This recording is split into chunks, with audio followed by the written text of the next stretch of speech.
Nada, muchas gracias a todos por acompañarnos. La verdad es que estoy muy contento de venir a esta ciudad a la que tengo la suerte de venir mucho y siempre por motivos felices, ¿no? Pero bueno, este es quizá especial, ¿no? Porque vamos a presentar un libro para empezar en una colección que yo le tengo mucho cariño, ¿no? En esta colección de Jaque Libros, que es mi segundo apellido, y que además iniciamos cuando hicimos el número 1000, que es el primer libro de esta colección, ¿no? Y es una colección que además ha ido muy bien y donde vamos a publicar siempre los libros, las novelas o algún ensayo quizá que nos parezcan especiales, ¿no? Por varios motivos. Y este libro que presentamos hoy yo creo que es especial por muchos detalles, ¿no? Lo primero es por lo bien escrito que está, ¿no? Que a mí eso me deslumbró desde el primer momento, ¿no? Y lo segundo porque es un libro que maneja de una forma muy sutil, muy directa y a la vez muy humana, pues un proceso de dolor y de lucha, pero sobre todo, que es lo que a mí más me impresionó del libro y por lo que a mí me parece un libro maravilloso, sobre todo es una prueba inmensa y maravillosa de amor, ¿no? Es un libro de amor, en cierto modo, y de un amor en unas condiciones peculiares, cuanto menos, pero sin embargo podemos decir que es un libro de amor extremo, ¿no? Pero a mí me parece desde la primera página hasta la última una prueba de amor y también de lucha por la vida, ¿no? Es un libro donde hay una lucha continua, ¿no? Desde una lucha, yo diría que atroz, una lucha doble, una lucha de la autora y una lucha del protagonista, ¿no? del libro. Es un libro escrito a modo de diario que realmente es muy difícil empezar a leerlo y no terminarlo, ¿no? Y eso dice mucho a favor de un libro, ¿no? Así que yo estoy muy contento de haberlo publicado, ¿no? Es uno de esos libros de los que uno podría estar hablando durante un tiempo largo y disfrutarlo, pero yo eso no lo quiero hacer hoy porque no es mi papel, lo va a hacer y estoy seguro que muy bien Patricia Esteban, que lo conoce muy bien el libro, conoce muy bien a la autora y nos va a poder hablar un poquito, ¿no? Y luego la propia Pilar Bravo pues nos hablará o nos dirá lo que quiera, ¿no? Pero yo sí quiero dejar constancia que es un libro de esos que a mucha gente le puede ayudar mucho. Y eso también es muy importante en cuando hacemos literatura, ¿no? Y tiene varias cualidades que lo van a hacer a lectura de muchos ojos inolvidable. Así que en fin, yo estoy muy contento, creo que además es una edición muy bonita. La portada fue un lujo, contar con un dibujo de Miquel Barceló nada menos, y la verdad es que es de esos libros que a uno como editor le gusta publicar y estoy feliz de haberlo hecho. Así que nada más, os agradezco a todos vuestra presencia, a esta biblioteca tan maravillosa que siempre nos cede con mucha generosidad esta sala, y bueno, vamos a disfrutar un ratito de uno de esos libros inolvidables. Muchas gracias. Le paso la palabra a Patricia. Muchísimas gracias. Muchas gracias a todos por estar aquí. No sé si se me escucha bien. Sí, se escucha. Bien. Muy bien. Bueno, para mí es una alegría enorme estar hoy aquí compartiendo con todos vosotros y con Pilar esta ocasión tan especial que es la primera presentación de este libro, El año del cangrejo. Y bueno, yo tuve la suerte y el privilegio de ser una lectora temprana del libro. Lo leí cuando Pilar lo acababa de terminar, más o menos estaba en la fase final de la escritura, y bueno, en una versión un poco anterior a la que ahora se edita, ahora mismo era un poco diferente, pero el texto estaba terminado, y la verdad es que tengo un recuerdo muy fuerte de esa primera lectura, que fue hace ya un tiempo. Sí, el 15. Sí, hace 2 años o 3 años, y tengo un recuerdo muy fuerte, casi físico, de cómo fue esa lectura. Yo recibí un email con el documento, lo imprimí, tenía muchas ganas de leerlo, pero quería reservarlo para tener tiempo, leerlo con calma, disfrutarlo, pensarlo, y cuando lo iba a guardar empecé por curiosidad, no me podía contener a leer las primeras líneas y una línea llevó a la siguiente, una página a la siguiente y no pude parar de leer. Como comentaba Pablo también, ¿no? Es un libro que no recuerdo si leí de pie realmente, porque casi es una exageración, pero me pilló guardando el libro, lo empecé a leer y no pude dejarlo y de alguna forma esta sensación de estar tan dentro de la lectura y tan atrapada me recordaba algo que decía mi hermana cuando estábamos aprendiendo a leer, que era como si el libro te leyese, ¿no? Una sensación de que el libro te va leyendo. Y no solo me pasó esa vez, sino me pasó las otras veces que lo he leído ya en esta edición tan bonita, realmente tan cuidada, con esta portada de la que luego vamos a hablar un poquito más.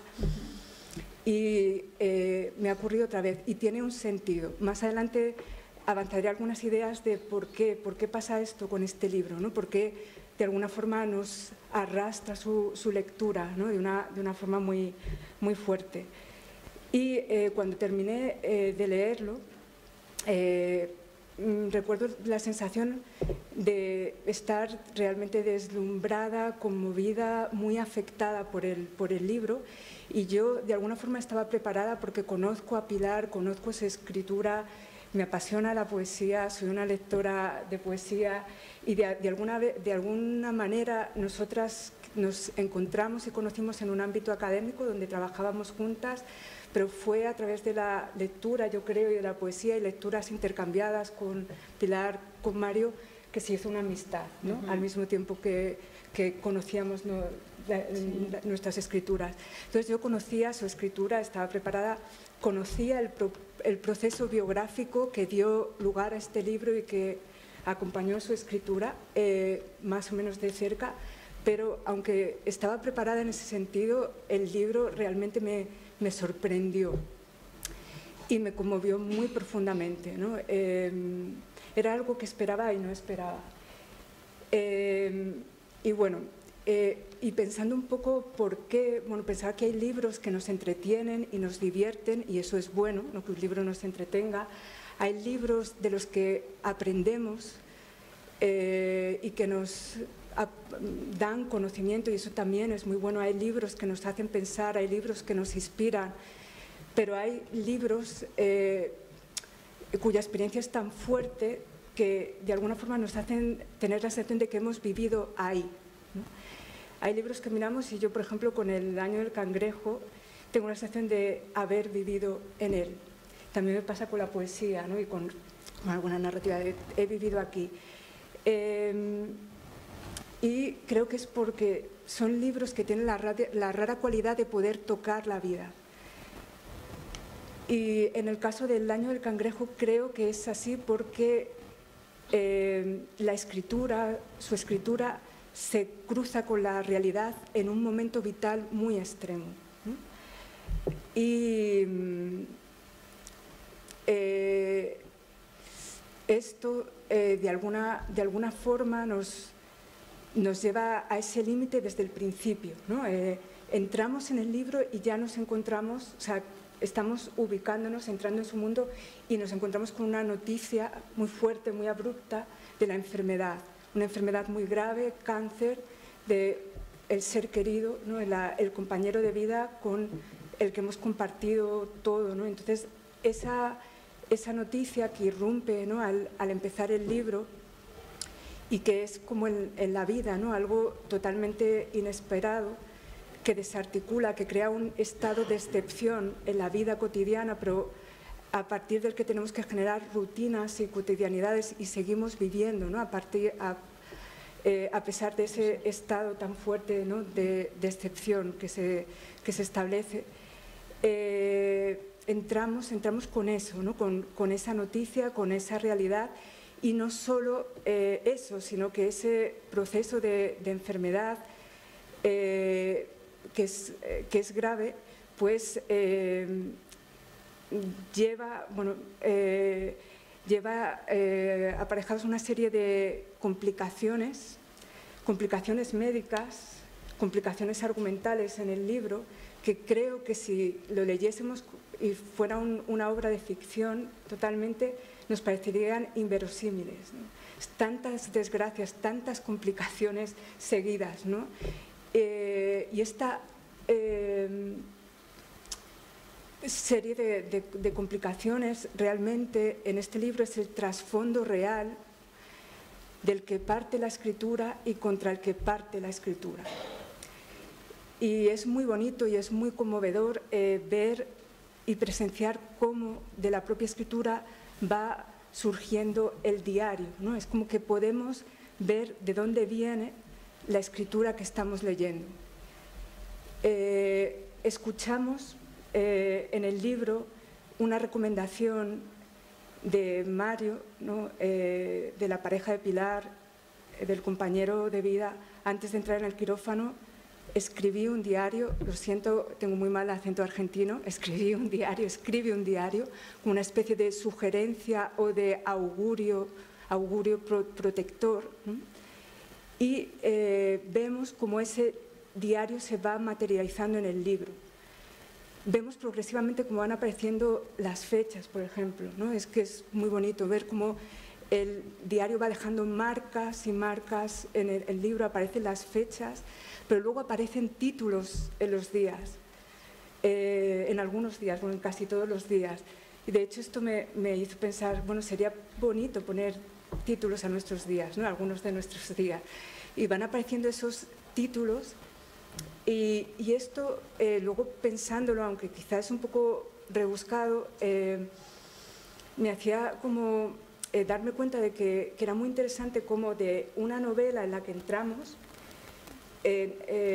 sale o surge o un diario real que al leerlo nos lleva a leer una novela, ¿no? Hay un juego complejo y muy natural al mismo tiempo, ¿no? Porque no es un gran artificio, yo iba a decir, es un gran hallazgo de este libro, esta complejidad, este cuestionamiento genérico, pero más que un hallazgo es algo que se encuentra, ¿no? Algo que se encuentra en el propio proceso.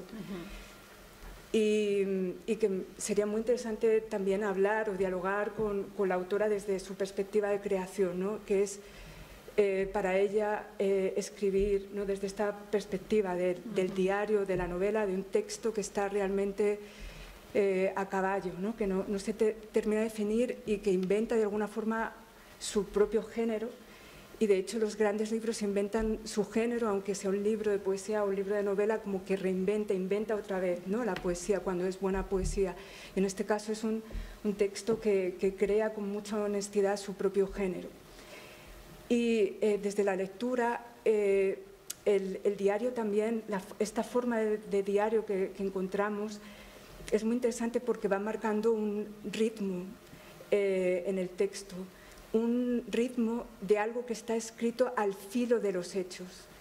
Y esto, poder asistir a ello es muy impresionante, ¿no? No es algo, bueno, que vivimos, luego elaboramos, trabajamos literariamente y nosotros recibimos, ¿no? Sino es algo que se va escribiendo, aunque luego se trabaje con el tiempo, ¿no? Con los sucesos que van ocurriendo. Esto genera un gran suspense.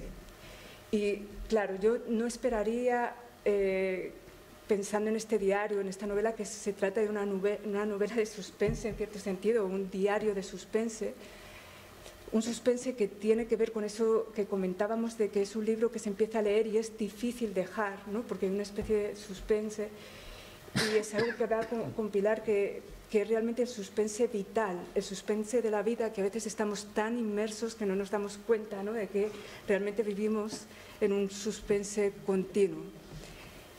Y además de esto, bueno, genera ese ritmo del diario que hace que haya un pedacito de texto para cada día importante, hace que se tenga que ir muy al grano, ¿no?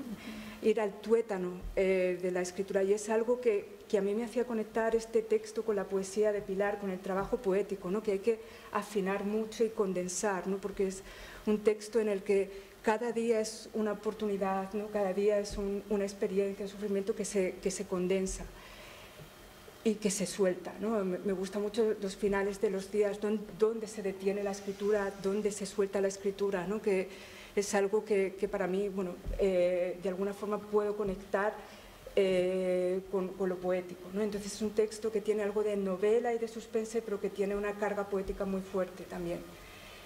Y por último, el diario nos permite también acercarnos y ver las cosas muy de cerca, mirar muy de cerca. Y bueno, esto es interesante porque no solo con este diario, pero si leemos otros textos o diarios de escritores, al principio solemos tener la sensación de estar entrando en un terreno que no nos es permitido, ¿no? Que está un poco vedado, que no está escrito directamente para nosotros, es un terreno privado.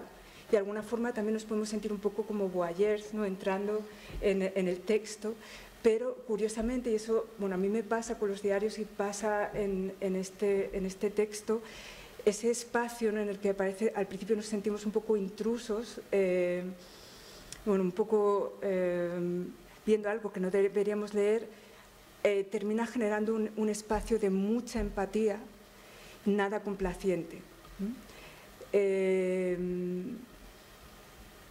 Y es, bueno, algo muy interesante en este texto, que nos acerca con la escritura a decir cosas que no son fáciles de decir, ¿no? A veces. Nos lleva a límites. Bueno, por ejemplo, y es muy complejo y habría mucho de lo que hablar, ¿no? Pero nos acerca, por ejemplo, a lo que es la vida y la rutina hospitalaria, ¿no? Y en ese sentido me parece un texto muy inédito, en el sentido de cómo, ¿no? Enfrenta el hablar de una forma minuciosa y muy valiente, ¿no? Lo que supone una vida en un ámbito como el hospitalario, que en la contemporaneidad es un espacio donde vamos a vivir momentos muy íntimos, muy delicados, muy humanos, muy fuertes, y al mismo tiempo muchas veces, no siempre, nos encontramos en espacios de gran impersonalidad, ¿no? Donde sin embargo surgen oportunidades muy humanas, ¿no? Realmente de contacto e interacciones que son muy de verdad. O también hablar de la pareja, estoy de acuerdo con lo que decías, es un libro de amor también, pero hablar de ese amor de pareja con una gran honestidad, ¿no? Llegando a ver cómo la experiencia de la enfermedad lo atraviesa, ¿no? Y lo lleva a un momento en el que la persona que está tratando de acompañar, pero que vea a la persona que está en su propio proceso de enfermedad tan lejos, puede plantearse, ¿no? Cuáles son los sentimientos, si sigue estando presente ese amor que era el tipo de relación que unía a esas personas antes del proceso de la enfermedad. Bueno, temas difíciles pero muy importantes que en el texto se tratan de forma valiente. Y de hecho hay muchas cuestiones, como decías Pablo, hay mucho de lo que hablar. Realmente es un libro que creo que invita al diálogo, no solo a que alguien como yo ahora estoy hablando desde mi experiencia emocionada de lectura, sino invita al diálogo, a pensar, ¿no? A pensar a partir del libro. Y un tema que quizá no es el tema predominante, pero que me pareció muy interesante también es el tema de la comunicación, de la importancia del lenguaje en el libro. Cómo en un determinado ámbito unas palabras afectivas pueden cambiarlo todo, ¿no? O como una determinada conversación que quiere consolarnos puede lograr todo lo contrario, ¿no? O cómo con las palabras tratamos de familiarizarnos con la enfermedad, ¿no? El cangrejo, por ejemplo, una forma de hacerlo nuestro cotidiano, o como palabras médicas que son totalmente desconocidas, como de un idioma que ignoramos, como stent, ¿no? Entran en nuestras vidas y son palabras muy importantes en un momento dado para nosotros, ¿no? O el whatsappeo, ¿no? Que aparece en el libro, que es parte de nuestra comunicación tan cotidiana, ¿no? Y que nos hace a veces tener que resumir, por ejemplo, cómo está Mario, cómo estamos en este proceso tan difícil en pocas palabras, ¿no? Y cómo él es parte de nuestra vida. O incluso, bueno, la no conversación más fuerte que hay en el libro, que es el momento en el que, claro, Mario, al entrar en coma, Pilar, que ha compartido su vida con él y han estado compartiendo comunicación de una forma muy intensa, que no solo incluye las palabras cotidianas, sino una experiencia de memoria, de literatura, no tan fuerte a través del lenguaje. Pilar deja de poder hablar con Mario. Presenciamos eso, y presenciamos también las primeras palabras, los primeros... Me emociona. Sí, esto pasa con la lectura, ¿no? Que nos emociona, y es lo que tiene, ¿no? Las palabras, los primeros garabateos de palabras o las primeras palabras que dice Mario, y que no voy a hacer spoiler, aunque esa palabra no me gusta, pero no voy a reventarlo, las primeras palabras que dice Mario cuando vuelve a Pilar, que es un momento muy importante en el texto y nada enfático, ¿no? Me parece muy, muy importante esas palabras que dice Mario. Y bueno, y muchas otras cosas. Y como detalle curioso para salir de este momento tan emocional, me parecía muy interesante que el colofón del libro, que es un pequeño texto exterior donde se indica la fecha de nacimiento físico del libro, hace mención a una cosa que tiene que ver con la comunicación también, ¿no? Dice: el año del cangrejo de Pilar Bravo se terminó de imprimir en los talleres de Ediciones Vitruvio el 28 de febrero de 2019, día consagrado a Santa Cira, que murió virgen en Siria hace muchísimos años sin quebrar su voto de silencio, sin romper su voto de silencio. Realmente me dio mucha curiosidad y vi la vida de esta santa, que es muy interesante, que os invito a que busquéis, pero que tiene que ver con eso, el hecho de dejar de hablar, ¿no? Como algo que apela también a la comunicación, al lenguaje, que es muy importante en el libro. Y bueno, tendría mucho más de lo que hablar, pero creo que voy a dejarlo aquí, y después de que hable Pilar quizá podamos retomar un poco el diálogo, abrirlo a preguntas y hablar un poquito más sobre el año del cangrejo. Muy bien, Patricia, gracias. Muy bien. Quería agradeceros a todos por acompañarme en esta tarde. Se me oye bien, ¿no? Sí. A Pablo, porque enseguida me respondió cuando yo le mandé el texto, y de una forma muy rápida, y confió en esta novela. Y por supuesto a Patricia, porque fue, como ella ha dicho, una de las primeras lectoras, y enseguida también me llamó diciéndome que, bueno, no tantas cosas como ahora, pero que la había emocionado. Así que muchas gracias. Patricia y yo hemos sido compañeras durante muchos años y amigas, somos amigas ahora. En realidad no me senté a escribir una novela, aprovechando que Mario había caído en un limbo, que era estar en coma, en la UCI, y no ocurrió así. Más bien partió de una necesidad que yo tuve todas las mañanas y todas las tardes antes de ir al hospital a visitarlo. Yo sentía la necesidad de escribirlo, de escribir lo que me ocurría, quizá para aliviarme de esa carga tan pesada, o de explicarme a mí misma lo que me estaba pasando. Porque el tiempo de la enfermedad, que es un tiempo común para todos, porque desgraciadamente a millones de personas nos pasa a diario, es un tiempo, como digo, común, pero es un tiempo que yo llamo irreal, es un tiempo extraño, porque uno cae en una despersonalización. Y la única manera que tenía yo de volver a mi verdadera identidad fue escribiendo. Es verdad que intenté hacer otras cosas, como por ejemplo leer, pero cuando el sufrimiento es tan grande, la capacidad de concentración se desaparece. O ver cine, pero tampoco funcionó. Entonces lo único que me funcionaba era escribir.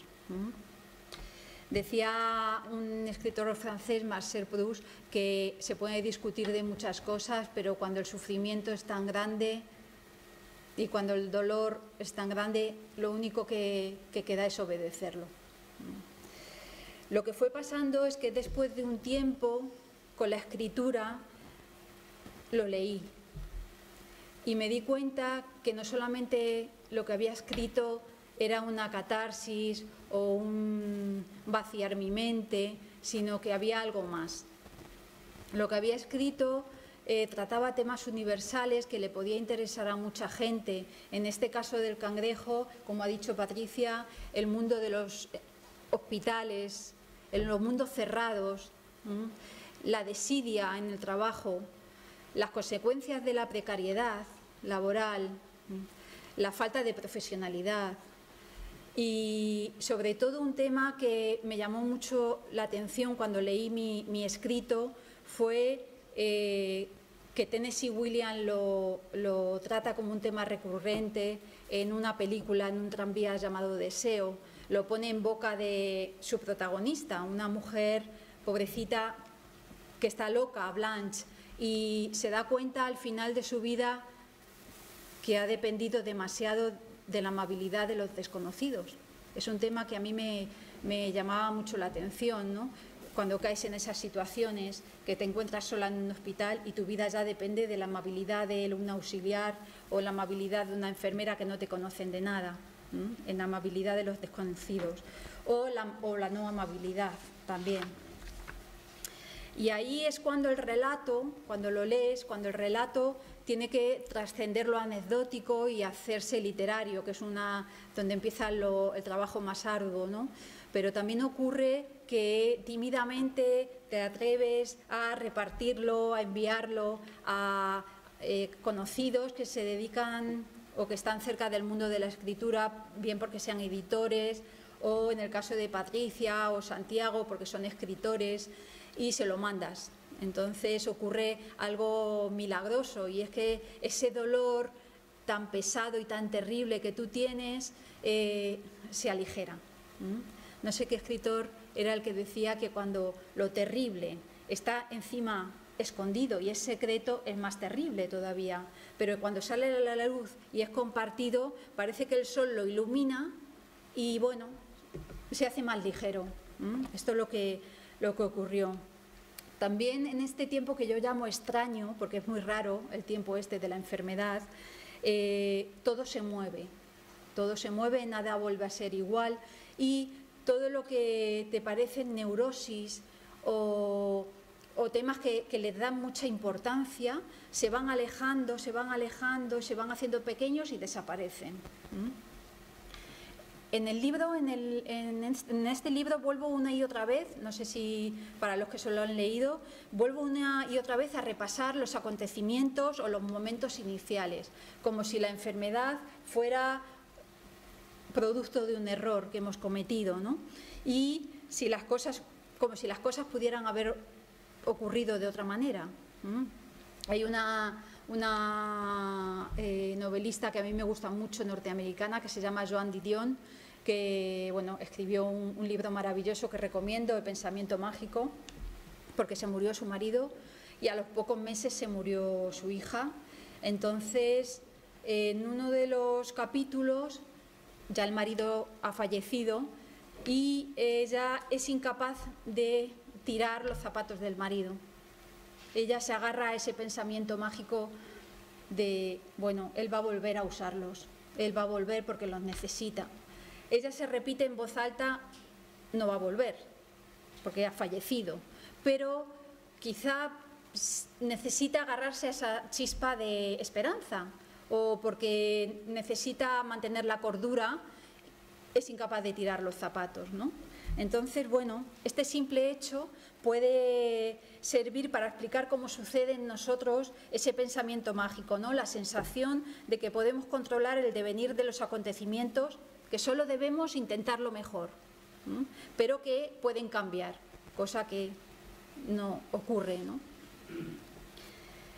Mi relato, a pesar de la crudeza, porque tiene una realidad que venía con las tintas muy cargadas, intento mantener la esperanza y el humor, un poco para alivianar esa realidad que venía ya, como decía yo, muy cargada, ¿no?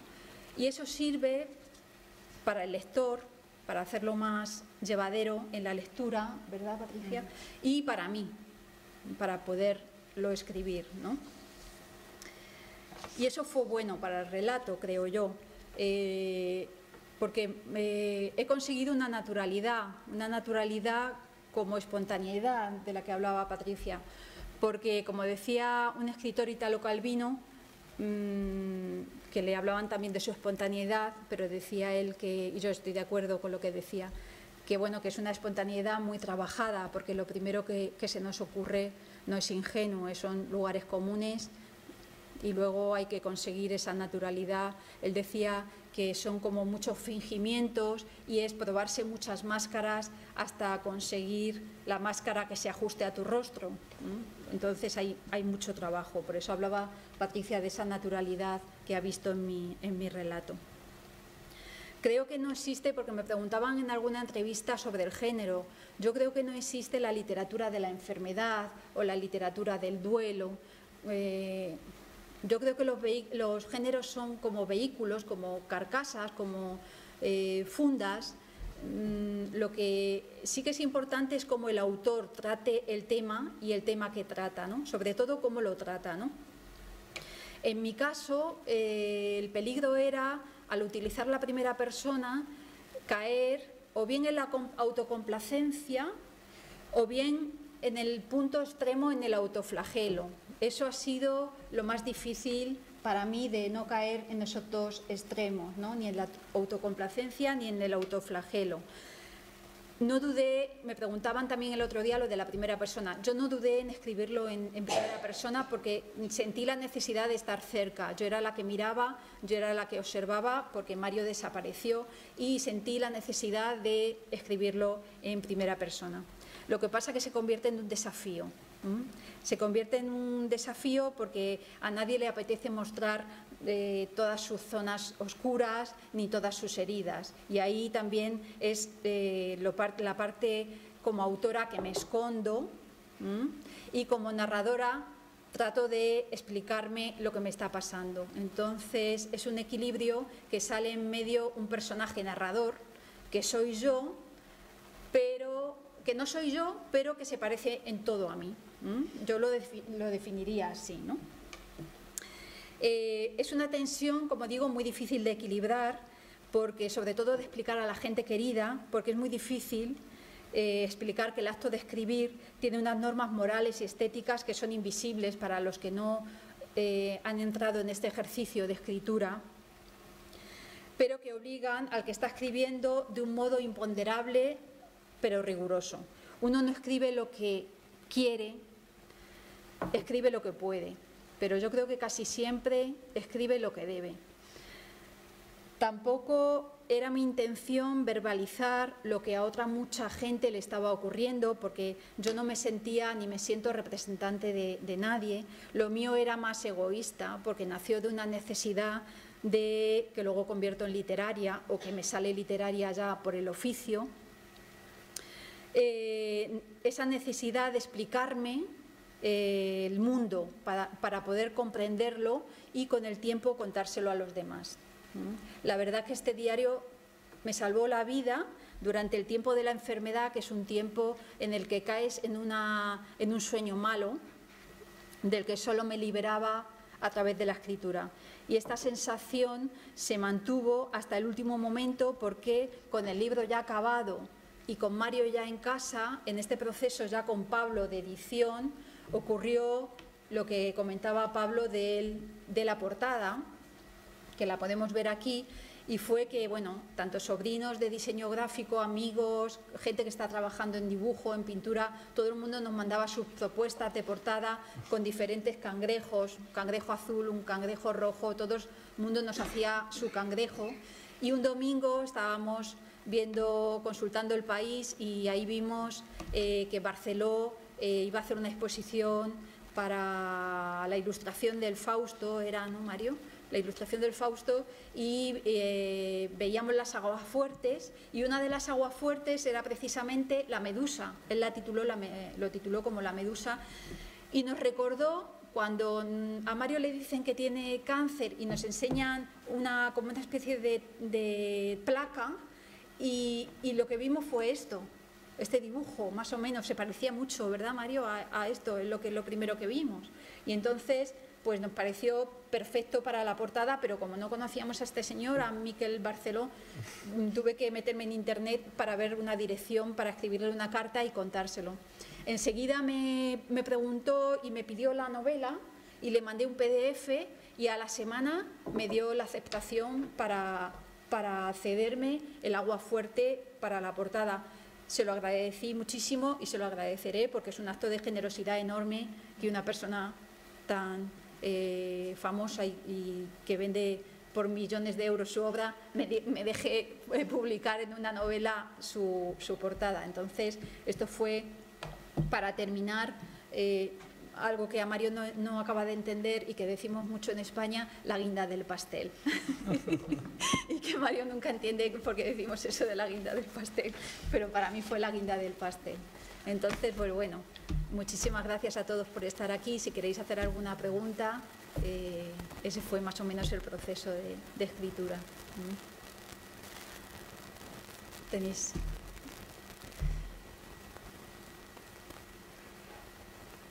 ¿Alguna pregunta que hacer? ¿No? ¿Alguna observación de alguien que se lo haya leído? Bravo, ¿me permite? Sí, Paoletti, dime. ¿Y cómo afecta al caudal de amor ver al amado transformado en un bicho? Muy difícil. Lo que ocurrió fue que nuestra relación hizo así, se dio la vuelta. Yo me convertí como en tu protectora, de repente tu enfermera. Yo tenía que pelear con, ya sabes, no sé, o los que se han leído la novela, con seres, no todo el mundo es bueno, con seres indeseables. Cuando te metes en el mundo de un hospital que no conoces las normas, ni tienen por qué conocerte los auxiliares o las auxiliares o los enfermeros, te encuentras de todo. Te encuentras gente que es buena y gente que no es tan buena. Entonces, tienes que pelear mucho, ¿sabes? Y entonces ahí realmente te das cuenta del amor que hay que tener para estar poniendo tanta energía. Creo que el resultado de la novela es precisamente eso, un triunfo del amor sobre la muerte, sobre la enfermedad, que en definitiva, pues, que yo fui una de las personas que tenía la oportunidad en el libro, que da esa sensación dulce de imaginar que a pesar de la ambiente en el que estaba introducido eso, a los estudios también creo que ese es el mensaje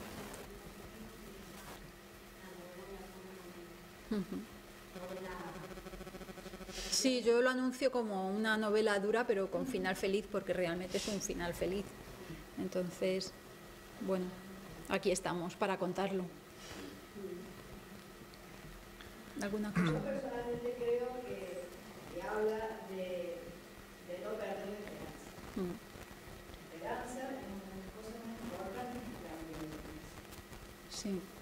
Y la esperanza rodeada de afecto, rodeada de amor, y rodeada de todo ese sentimiento duro que lleva la enfermedad, es lo que te lleva a que la cosa se redondee en algo que llega al interior de la persona y de la persona. Sí.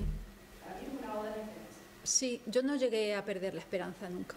Y eso es lo más importante. Y yo creo que eso se transmite en el libro, que nunca llegué a perder la esperanza. Incluso me dijeron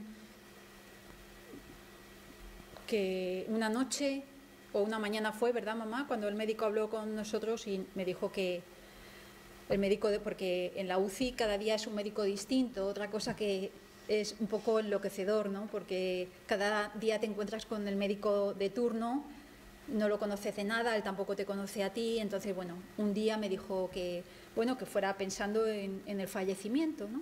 Y lo rechacé totalmente. No sé por qué ocurre eso, me imagino también para mantenerte cuerdo, ¿no? Y como hablaba yo de la escritora esta norteamericana que no tiraba los zapatos, pues a lo mejor a mí me ocurría también eso, que no quería tirar los zapatos, ¿no? No sé. Yo creo que es eso lo que te mantiene, lo que dice Miriam, que no hay que perder la esperanza hasta el último momento. Más cosas. Bueno, yo quiero hacer una pregunta. Esta es una novela diario y yo he leído libros tuyos muy interesantes de poesía. Ahora, ¿qué perspectiva tienes? ¿Qué estás haciendo? Porque estos son libros que cuesta salir, ¿no? Que estás escribiendo. Pues sigo escribiendo novela en forma de diario, se ve que es lo mío. Y no sé si seguir con la primera persona o hacer esa cosa tan difícil de ya salirme de ahí y en eso estoy. Pero la próxima novela que ya está terminada, que estoy corrigiendo, sigue... ¿Y es un diario también? Sí, pero no de enfermedad, no de enfermedad. Son relatos psicológicos de gente y con mucho humor. Bueno. Un poco también siguiendo la línea de explicarme el mundo, de a ver por qué ocurren esas cosas. Entonces, pues es divertido, es divertido. La gente que lo ha leído también me han dicho que no te puedes levantar de la silla hasta que no... ¿Verdad, Patricia? A Patricia le he leído algunos capítulos en voz alta y aunque sean temas fuertes que nos ocurren a todos en el día a día, pues como tienen humor, fenomenal. Son divertidos de leer. Fenomenal. Más pues cosas. nada, si alguien quiere hacer alguna pregunta más, si no, pues nada, cerramos la sesión. Sí. ¿Sí? Pues muchas gracias de nuevo a todos por estar aquí. Bueno.